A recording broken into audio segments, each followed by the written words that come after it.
What is up, Steelers Nation? Thank you so much for jumping on to another episode of All Steelers Talk. I'm Noah Strackbind, joined on this special Friday edition of All Steelers Talk by my main man, Steven Thompson. Derek Bell, living it up in Florida right now, enjoying Disney World with his daughter. It's a beautiful day in the Berg. You know, how you doing? Hold on. Let me ask this. Would you go to Disney right now? And if you would you do anything but hang out in Epcot?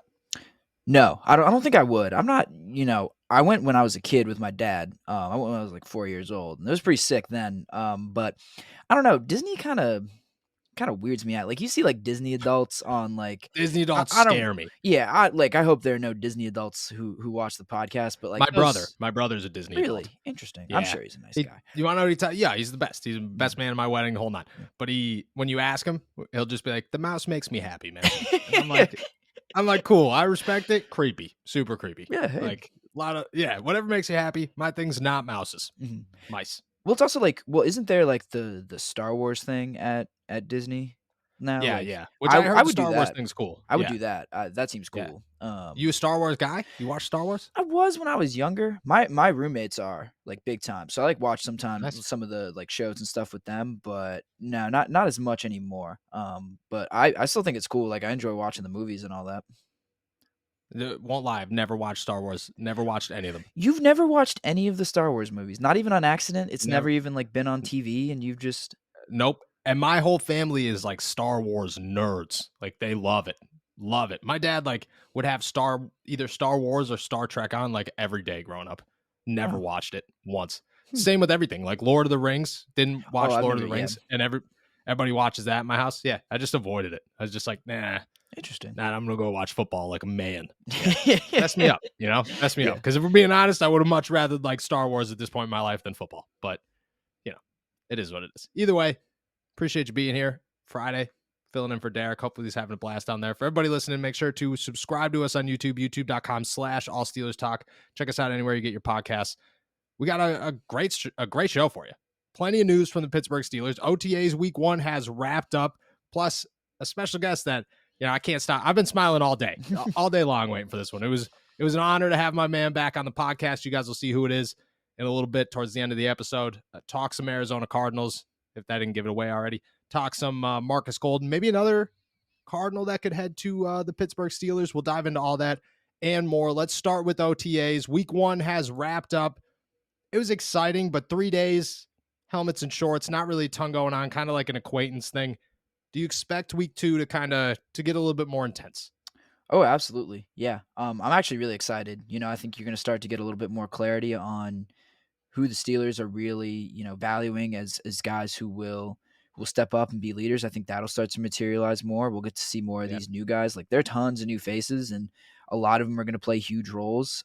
So I'm just really excited to see how they all kind of fit in and how this team starts to materialize, because it just keeps getting more real with every passing week, and with every minute these guys spend on the field together, you get a better picture of what the Pittsburgh Steelers are going to look like in 2023. So, I'm really excited about that. I'll ask you, what were your kind of biggest takeaways from OTAs this week?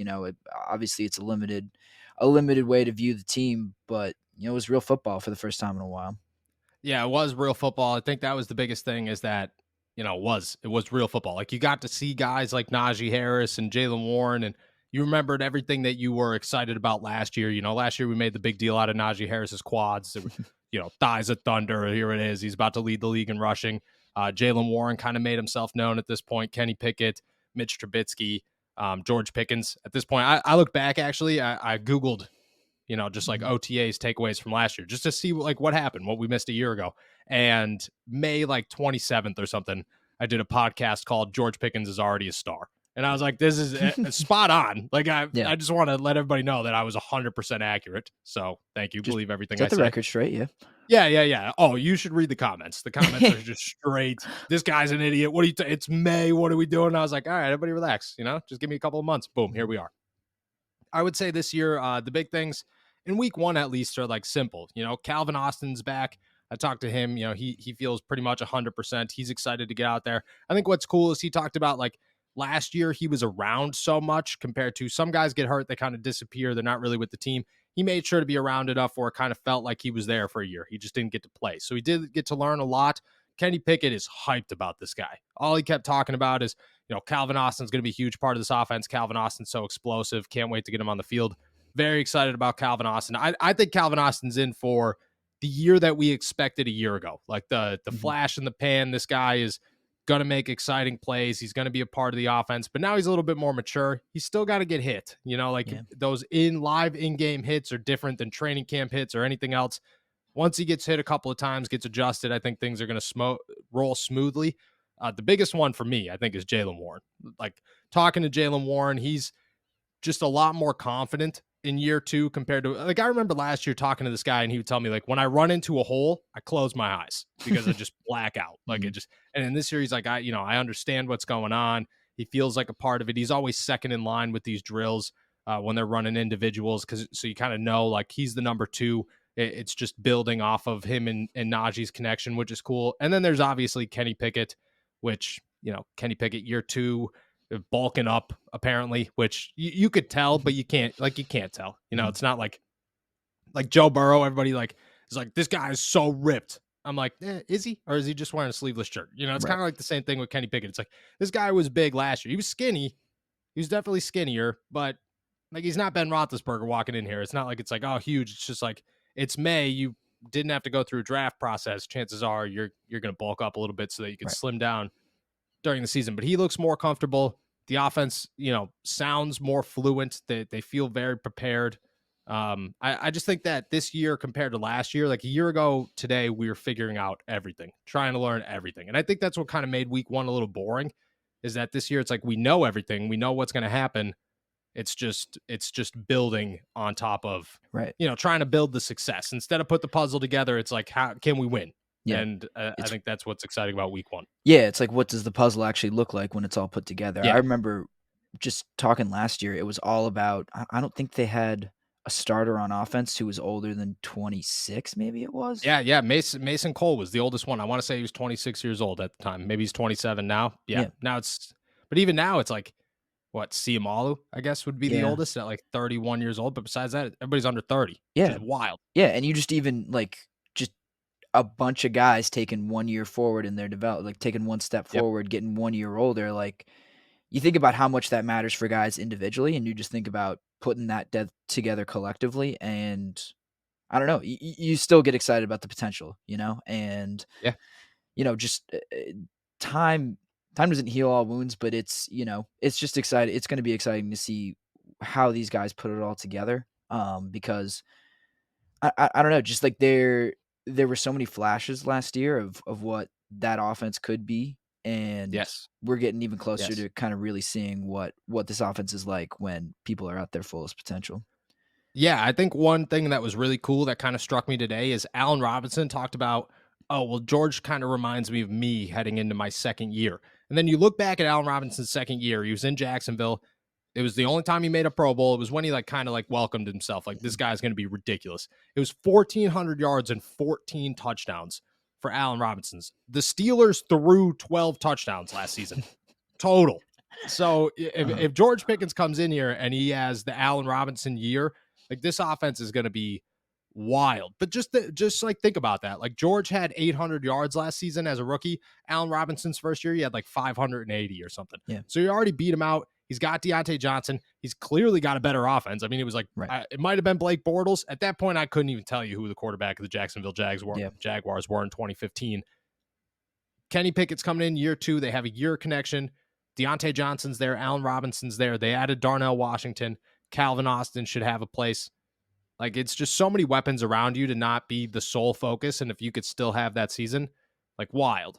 And who George was last year was at the beginning of a superstar. Yeah. And, if you're a full superstar this year, that's a whole other level. Absolutely. And that kind of reminds me of something I saw Patrick Peterson say either today or at some point this week. But Patrick Peterson was really humble, saying this is Cam and TJ and Minka's team. He was talking about the defense, but I think it applies here too. Yeah. But he's like, I'm just here to take some pressure off of them. I'm here to make some plays and let them really be stars. And I feel like that's kind of the attitude that Allen Robinson can, or it would be really helpful if he can bring that. If he can say, look, these young guys, Deontay Johnson, he's sort of young, but Yeah. George Pickens and Kenny Pickett and Najee and Jalen Warren and Calvin, like this is the future right here. I'm a little bit not an accessory, but I'm here to help them. Like I'm not Yeah. the center of attention here. If we can kind of help these really talented young guys find their potential, and if I can take some pressure off of them, if I can teach them, if I can be helpful in that way, that's how this team is really gonna be at its best. Yeah, I think it's crazy, like crazy. And I kind of acknowledged it today talking to Isaac Siamalu. The the Steelers, like literally, they just went out and said, okay, we need a mentor here. We got one. We Yeah, need a mentor here. We got one. We need a mentor here. We got one. And all these guys are like they had to have those conversations. You know what I mean? Like right. Patrick Peterson, Allen Robinson, maybe not A Rob because that was his trade, Yeah, but Siamalu, all these guys had to have those conversations with Tomlin and him probably go, look, we got these young guys. We want you to be a part of this. We want you to get your reps and your snaps and have your catches or whatever. But we also want you to develop these guys to be the next generation of the Pittsburgh Steelers. And I think every single one of them is like, yeah, let's do it. Let's just make everything better. Here we are. It's a 180. Like to who the Pittsburgh Steelers were a year ago and who they are right now is wild. It yeah, seems like a veteran team. Like it seems like a team that's, built its way up and here it is, ready for a run, young quarterback. Again, like it's just the pieces of the puzzle are there. right. Like it's 100% there. Right. And they've been through the fire a little bit. You think about all the close games that they played Yes. last year against good teams. Like these young And won. guys, And those games that they won. right? Like this team has been tested a little bit. These young guys have been Mhm. tested. Like whatever they're going to face this year is not going to be new. They Yep. kind of took Yep. their licks last year, especially in the first half of the season, and now they get to kind of return the favor, and they can start to build towards they can start to try to become one of those teams that beat them up in the first half of the year. Yeah, exactly. And I think that they have all the pieces to do so. In that, they added one more. Marcus Golden comes in here, 32-year-old edge rusher out of the Arizona Cardinals. Again, we're going to talk to an unknown name in 10 minutes or so Yeah. to end the episode about Marcus Golden and somebody else that I think the Steelers could target from the Arizona Cardinals. Golden comes in here, kind of a down year last season, 2.5 sacks, 11 sacks the year before coming off the bench, which I think is significant. He started all year last year. Obviously, Chandler Jones wasn't there. There weren't the names. The Arizona Cardinals stunk, so that's always tough to do. The year before, 11 sacks off the bench when it's Chandler Jones and J.J. Watt in front of you, which again, I think that's something to pay attention to. That's not something to ignore. He comes in here to work behind T.J. Watt and Alex Highsmith. Do you expect good things? Did you look at this? And were you impressed by the signing? Well, when I first saw the signing, I was kind of like, whatever. This is just some Yeah. depth. This is like whatever. This is a we'll see if it works out thing.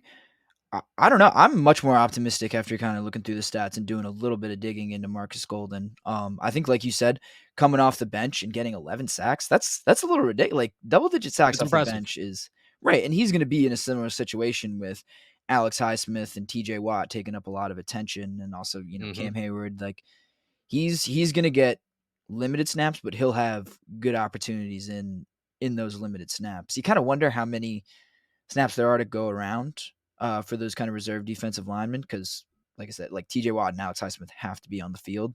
But Yeah. it's I'm much more interested than I was maybe a day ago or whenever the news actually first came out. Yeah. So 2 years ago he played 67% of the team's defensive snaps, which like that's a lot. I don't think you're going to get. Mhm. He played 682 snaps in 2021. I don't think he's going to get that in Pittsburgh. But 11 sacks and 682 reps. The year after, 781 reps, and his production went down. So he clearly doesn't need like he doesn't need all the reps to be productive. As long as he's on the field, he can make some noise, which I think is significant, something that you were looking for the Pittsburgh Steelers. I think really overall, it's like an option that if it works out, great. If Nick Herbig shows that he's just an absolute monster, cool. Like Mhm. the Steelers have no pressure to say, hey, you're not the guy. Mhm. Sorry. Like you're now the fourth. Kind of different, I would say, than Bud Dupree. Like when Bud Dupree was coming here, it was like, this is Bud Dupree. He's the third guy. You're not going to pass up Bud Dupree as the third guy. Now I kind of look at it like it's just like he's a tryout guy too. Like he's not coming in here. If he was coming off 11 sacks last year and was like the dude in Arizona, you come into Pittsburgh and you're like, oh, okay, like, this guy's not going anywhere. But 2.5 sacks, 32 years old, you're kind of just wondering, like, okay, does he have enough left in the tank? I think he does. I think that he could put up good numbers, and like there are other things too. Like, he had, what was it, 20 quarterback hits last season. So he clearly got back there. His pressure rate was higher than it was the year before. He's done good things. I think that he's kind of the perfect option without really any pressure, which is the big thing. There's another name I want to bring up from the Arizona Cardinals that Bleacher Report, and we take that with a grain of salt. Bleacher Report has said should be a trade target for the Pittsburgh Steelers. I guess he's a linebacker. Some say he's not a linebacker. The person I'm about to talk to says he's not a linebacker, but maybe he is a linebacker, but also maybe he's somewhere else. Isaiah Simmons, Arizona Cardinal, 24 years old. Didn't realize how young this guy was. Mm-hmm. Former 8th overall pick 3 or 4 years ago now. This is his 4th year in the league. He got benched last season, but he also had 2 interceptions and 4 sacks. Option for the Pittsburgh Steelers? Impressive option for the Pittsburgh Steelers, or just like, no, this is stupid. Don't talk about it. I don't think it's stupid. I mean, look, like, yeah, he was a little bit of an underwhelming prospect through these first few years in the league. But I think there's some obvious talent there that you can't ignore. There's some versatility that's really intriguing. And also, like, I don't know. I do kind of take real early seasons for someone in the Arizona Cardinals system. I take him with a grain of salt too. Like, yes, I don't know. This is not the most well-run organization in professional football. I think a change of scenery could really benefit Isaiah Simmons, and I think there's a world where he moves to a different team with some veteran mentorship, where he can maybe come off the bench again and be just have a little bit less pressure on him, quite honestly, and really kind of transform his career and turn it around and realize some of that talent that made him. Would you say the 8th overall pick? Right? He was 8th pick. Yeah, in 2020, yeah, 2019. I do remember. Yeah, I remember him coming out of Clemson like he was supposed to be the next big thing. Yeah, he was it. Like he was the first. Like, I don't want to say he's the first, but he was like, you didn't know what he was. Right. You're just like, this dude's just phenomenal. Mm-hmm. That's all we know about him, is that he's the best player on the field when he's on the field. We don't really have a position for him. I agree with you though. Like, that's what I said in my to-go yesterday, is that you come to Pittsburgh, that's a whole other world. Like, to say that it didn't work out in the Arizona Cardinals, and that's the reason it's not going to work out in the Pittsburgh Steelers. It's a totally, you're going to walk into Pittsburgh. First off, like, there are names in Arizona. I get it. Like, you're going to learn from Budda Baker. Last year, you would have learned from J.J. Watt. You come to Pittsburgh, you got Minkah Fitzpatrick, Patrick Peterson, Cam Hayward, T.J. Watt, Alex Highsmith, Larry Ogunjobi, DeMonte Casey, Keanu Neal. Like, the names are endless. It is ridiculous, the veteran depth that they have on this team. So to say, and then a Landon Roberts, if he's going to play middle linebacker, is also there. So you're going to, like, there is no pressure. Isaiah Simmons comes to Pittsburgh, and he's not a superstar. He's not the guy that has to make it. He's not the 8th overall pick. He's a guy that they traded for, that they hope turns into something and has a ton of potential, which, again, I agree with you. Like, I think you just you make that change, and it's huge. I think finding a position for him is big, but as we're going to talk about here soon, there's a belief that maybe his best spot is a nickel/slot corner, which I think actually works even better for the Pittsburgh Steelers. Like, if they're going to approach this guy and say, hey, come play slot corner for us, that is the move. Like, that is in my opinion, that if you're going to clear up a spot, if you're going to make the last big splash, go get a guy that can play inside linebacker and nickelback. Yeah. And I'm just interested what his kind of market rate will be, like 8th overall pick, but underwhelmed. Like, how much are you going to actually have to give up to get this guy if you really want him? What do you think the number is? I would say, like, so let's start like a 3rd round pick. You think a 3rd round pick is too high? Do you think the Steelers would give that up? And do you think that that's like I feel like starting point? You think higher, lower? I feel like that's a good starting point. If I'm the Steelers, I would give up a 3rd round pick for Isaiah Simmons. I get the feeling the Cardinals would ask for a little bit more. Like, they'd really play up the 8th overall pick, and a few years ago, still really young. Like, we have a plan for this guy, whatever. But if they can get him for a 3rd-round pick, I'd part with that in a heartbeat, I feel like. Are you going higher? There's no way you're giving up a 1st-round pick for Isaiah Oh, no, Simmons, no, but no, you no, giving no. up a 2nd? 2nd gets dicey. I don't know. I feel like you could maybe do a pick swap for a 2nd. I don't know, but like, Yeah, like get a 3rd. yeah, something like Send that. a 2nd, get a 3rd. Yeah. Yeah, I don't know. Maybe a 3rd and a 4th. I'd be tossing out there. Mhm. 2nd, you're right. A 2nd-round pick is, I mean, that's Joey Porter Jr. or Keanu Benton, and I'm taking both of those guys Right.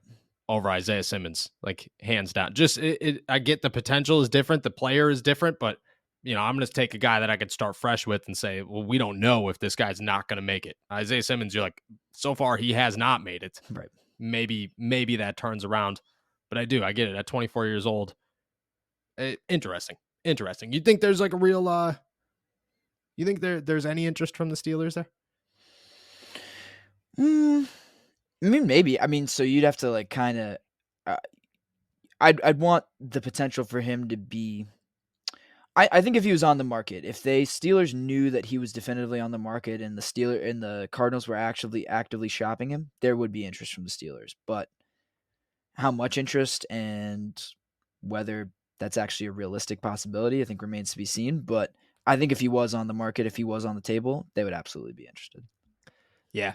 Yeah, I kind of agree with that one. All right. With that said, we're going to dive into a special interview. Very honored to have this guy back on the podcast, I should say. And with that, I present to you Donnie Dru. I am so beyond excited to introduce and be here with my boy. Everybody knows him. He doesn't even need an introduction, but I'm going to give him one anyways. Former co-host of this show, founder of this show, man that all Steelers talk does not exist without. Now out in Arizona, doing his thing, killing it with the Arizona Cardinals, dapped up a man that is now a Pittsburgh Steeler, talked about Air Jordans, and I think that's all the insight that we need. My man, the one and only, Donnie Dru. And Donnie, I gotta say, I've had a lot of guests on the show, a couple of players. You've been here for a lot of them. This is my favorite guest of all time. Been waiting a long time for an Arizona Cardinal to sign with the Pittsburgh Steelers. Dude, it's been a minute. I can't wait for the content we're going to get the first week of December whenever the Cardinals are in Pittsburgh as well. Yeah, so the bed's already been made for you, by the way. Like, the room's there. I've already told everybody they're not allowed to come the whole month, just in case you decide to stay, a little bit longer. But Jillian's got it on the schedule, the whole nine. I'm mapping out places we could go within the 36 hours that you're in the city. I'm very excited about it. Very excited about it. How are the Cardinals? How's good old Arizona? Ooh. I'm sure people are very curious about how our boy Donnie Dru has been.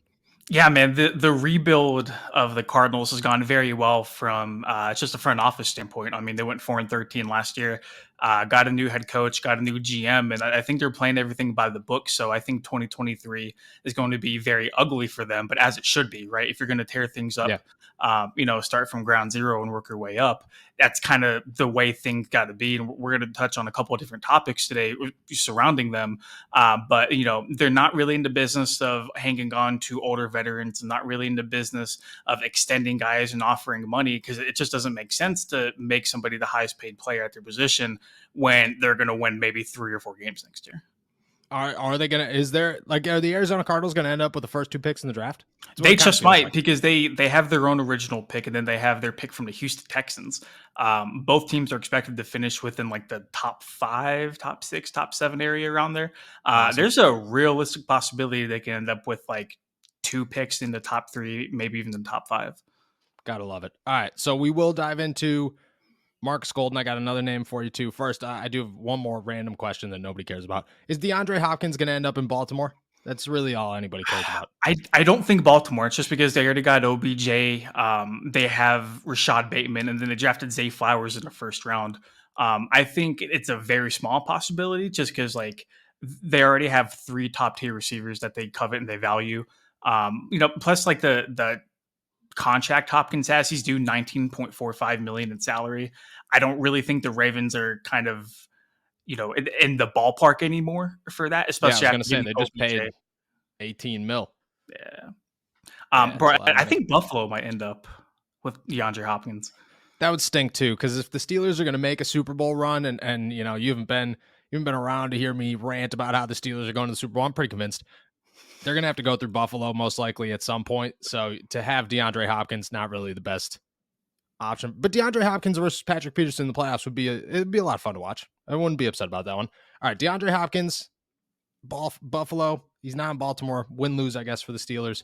Let's talk Marcus Golden. Signs a 1-year deal with Pittsburgh, comes from Arizona. Last year, I want to say a bit of a down year. I didn't really watch his tape, obviously, but he's 11 sacks 2 years ago, 2.5 sacks this past season. What are the Steelers getting? Are they getting a guy that's on, the end of his career, kind of coming down, or is there an 11 sack season still left in this guy?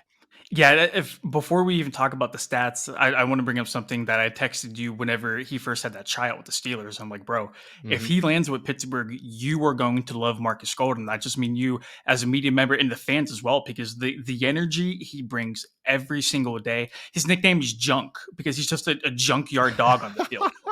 What a name. He loves the game of football.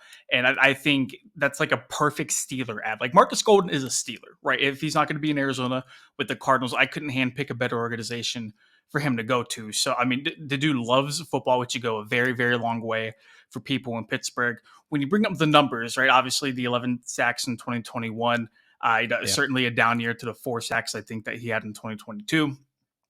You also have to kind of take that with a grain of salt. In 2021, he had Chandler Jones and J.J. Watt with him along the defensive front seven. And if you go back and you watch, a lot of the sacks that Marcus Golden got were a lot of like free runs, right? Just because the offensive line was so content and focused on getting guys like J.J. Watt and Chandler Jones blocked.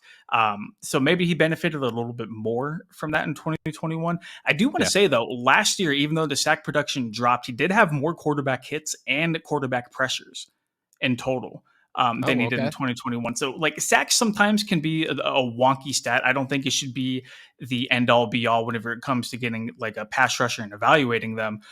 He was still getting after the quarterback last year. He just didn't have the golden standard of production that people look for. So that's good to know. It's good to know that he could be a reliable option, I want to say. Is it off the bench? Last year, what did he start? He started 15 of the 17 games, I believe 14 of 17 games. Isn't he an off the bench kind of guy? Like, is he, like there's certain guys. Benny Snell Jr. is always the one that comes to mind for me, where if you put him in for a whole game, he's going to have a good stat line. If you put him in for a couple of runs here and there, he's not going to have a good stat line. He needs that bulk of carry, that production to reach wherever he's trying to get to on the field. Is Golden the same way? Can you plug him in for 20 snaps a game? Be reliable? No, absolutely. And I think last year he played 100 more snaps than he did in 2021. Right. Yeah. But the production obviously wasn't there for whatever reason. So I think the more snaps on top of like him rushing the passer opposite of 2 third-round picks the Cardinals had drafted last year didn't really set himself up for success. But in Pittsburgh, right, he's going to be either on the opposite end of TJ Watt or Alex Highsmith. I mean, those are two of the best. You can make an argument that he's the best, the best pass rush duo in the league right there in the back. And for him to be that third rotational piece, I think it's going to do him wonders because obviously he's 32. He's not on the right side of 30, but in a very limited role. And you're asking him, hey, man, preserve your body. You're going to get out there 15, 20 snaps a game. I think you're going to get really great things out of Marcus Golden. All right. Last thing on Marcus Golden I got for you. Leadership wise, talked about how awesome this guy is, how much he's just like a football junkie. Greatest nickname. Second, possibly passed up Monty the Mullet, bro, for the best nickname. Junk. It's hard to beat Junk. It's very, very hard to beat Junk. Is he the type of guy I don't even want to say is he the type of guy. His leadership standpoint, Nick Herbig's here. He's going to lean on all these guys. 32-year-old, he immediately steps in as the veteran in the room. High class guy when it comes to that aspect of the game. Yeah, I think he'll come in. The biggest thing I think of whenever I think of Marcus Golden is the charisma. Like that dude never did not have a smile on his face. Like he was always cracking jokes. He was always like having players gravitate towards him in the locker room. And we talk about so many people, whether it be Pittsburgh and Arizona, who just are bad locker room guys. Marcus Golden is the exact opposite. I think he'll easily come in. I don't want to say he's going to take the reins of leadership away from anybody, but he's going to bring his own positive vibrations and his own kind of leadership aspect to that locker room. Okay, I love that. Positive vibrations out of good old Marcus Junk Golden. That's it's my guy. I'm excited for him to get here. He wasn't in Pittsburgh today. I would imagine he shows up next week to OTAs at some point, get a first look at him. He's going to enter the mix immediately and be looked at as the veteran behind TJ and Alex Highsmith. Exciting stuff. There's another guy I want to talk to you about. There's no motion. The waves are very quiet right now, but Bleacher Report tossed out the idea, and I like the idea of the Steelers trading for Isaiah Simmons. 24 years old, inside linebacker, question mark. You don't really know where he's going to play. You've been watching him for the last 2 years. I mean, he's young. He hasn't really found his position yet. Is that on the Arizona Cardinals? Does this guy still have that 8th overall pick potential? What do you get in Isaiah Simmons at this point in his career? The problem with Isaiah Simmons is that he came into the league with a lot of potential, right? I mean, he's looked at as a unicorn. He ran, I think it was right at a 4.4, a sub 4.40, which is the fastest time I think almost ever recorded for an inside linebacker. Played a bunch of different positions. He played like safety, nickel, boundary corner, like linebacker at Clemson. Like he played a whole lot. And the problem with those guys is that you don't really get the opportunity to utilize them in all those different facets, especially whenever they're a rookie, because you want them to learn one position and you want them to master it before you go on. And where that kind of falls on Isaiah Simmons is he hasn't really mastered inside linebacker. He hasn't really mastered the nickelback role. I mean, he's long, he's rangy, he's athletic, but if you look at the numbers, Noah, when he's playing that inside linebacker spot, his success rate at, finding the ball carrier and actually bringing them down and tackling isn't super great. I think Pro Football Focus, I was peeling through the numbers the other day and said that the more run snaps that he had played, the worse his tackling percentage was, which obviously is not a good thing. And then you look at him in pass coverage, right? So it's like, okay, if he's not an inside linebacker, maybe we can move him at like nickelback or, safety or whatever. His targeting percentage was not very, very good at all, which shows that he wasn't super great in coverage. Obviously he has the length to, stay with receivers and bat balls down. But I mean, if you watched him play last year in coverage, was not really anything special. And that's kind of like the catch-22 in Arizona. Yeah, he has a lot of potential, but so far that's all he's been, is just maybe this guy can be something. And that's why the Cardinals didn't pick up his 5th-year option, because they weren't going to pay that much money for a guy who could potentially do something, especially whenever they're in the early stages of the rebuild, and they don't want to commit to that. Yeah, I totally get that one. Where do you see him fit most comfortable? Like if you were his coach, where are you putting Isaiah Simmons? There's talk of him maybe becoming a better edge player, which if you're a Cardinals fan, that's a really familiar story, because Hassan Reddick was drafted to Arizona. They stuck him at inside linebacker. Didn't really do anything. They moved him to edge the last year of his contract. Did great. He said deuces. And then now he led the league in sacks last year for the Philadelphia Eagles, who played in the Super Bowl in Arizona. Full circle. So there's some talk about him potentially being a good edge rusher. Early in OTAs, he's been practicing with the defensive secondary, so he's probably going to be that like nickelback role again. No, I don't know, bro. I really do not know where he fits on an NFL field, because he hasn't, if anywhere you're going to keep him in the secondary, just because his speed, his length, and his range, but like he's not great at tackling running backs. And when he's been aligned on receivers and tight ends, he hasn't been superb in coverage. So maybe safety might be the way to go, but I don't know. And that's the problem, is I don't know. The previous coaching staff in Arizona didn't know, and it'll be really interesting to see what the current coaching staff under Jonathan Gannon and company think he can do. So that leads me to this. So we don't know where he is. The Arizona Cardinals obviously don't have a fit for him. Are they looking to get rid of him? Like, is there real traction that the Cardinals would take some phone calls and say, hey, Isaiah Simmons is on the block, we will talk about it?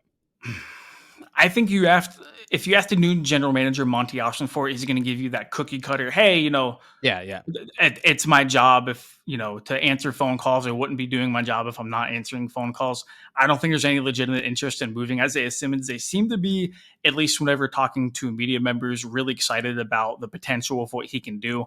But I think not picking up his 5th year was very telling. Just in terms of, it's more like a wait and see with the Cardinals at this point. I would not expect him to be moved at this point in time. No. What about in the future? Like, what do we? Well, he's a free agent after this year, so I know, but I'm talking near future. End of training camp, still don't have a position for him. Like, are the Cardinals in a spot where they're like, we believe we could actually do something, let's keep our talent around? Or are they in a spot where if the Pittsburgh Steelers called and they said, here's a 3rd-round pick for Isaiah Simmons, they're shipping out Isaiah Simmons? I think a 3rd-round pick would be tempting for them. They don't want to move off Budda Baker, who's 27 years old. So I don't think Isaiah Simmons being 24, I don't think they want to move off of him. I think they really want to see what he can do in Jonathan Gannon and Nick Krallis's new defense before they actually make any future calls on that. I think a 3rd-round pick, considering what like Hopkins and what like Budda Baker might go for, that might be really tempting, but All right. Not the answer I was hoping for, but that's okay, because what I've learned in this conversation is that Isaiah Simmons really isn't that great, and there's a lot of question marks. Maybe I was a little he high can on the be guy. great. He can be great. Yeah, but you can't be great unless you're great.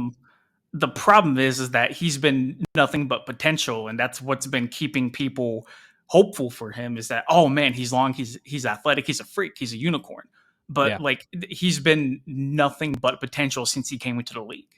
What about a new environment? Like, we talked about new positions and so on and so forth. Right now, you look at that defense and it's Budda Baker, and then it's really like it's Isaiah Simmons. Like, you know, Zay Collins, I guess. I don't know if he even did anything last year, Zayvon Collins. But they're like a couple of names, but they're looked at as the guys. You come to Pittsburgh, you're not the guy. You're not even close to the guy.